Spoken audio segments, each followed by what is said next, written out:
বন্ধুরা দেখো আমি আজকে এখন আসছি ধানবাদে অনেক বড় একটা মন্দিরে। এই যে দেখো আমার সাথে আসছে আমার বান্ধবীগুলা।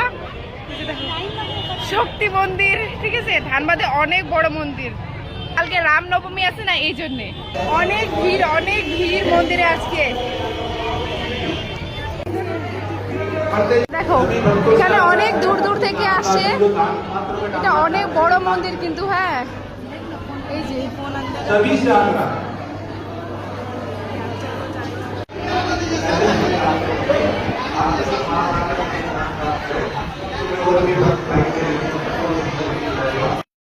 ফাইনালি আমাদের পূজা শেষ, ঠিক আছে।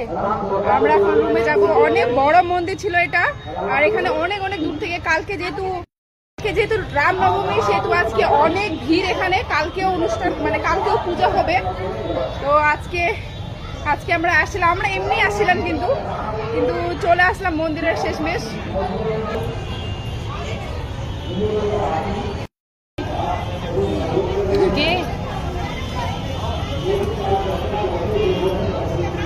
সবাইকে, সবার জন্য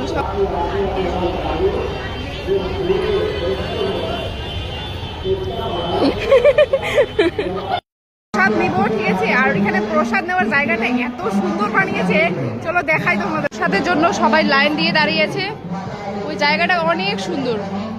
এটা কিন্তু মন্দিরের একদম পিছন সাইডটা, যেখানে প্রসাদ নেওয়ার জন্য সবাই দাঁড়িয়ে আছে।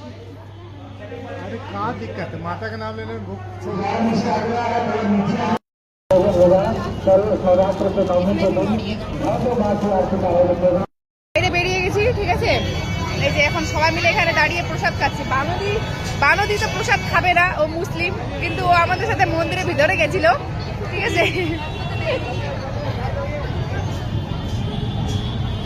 অনেক টেস্টি।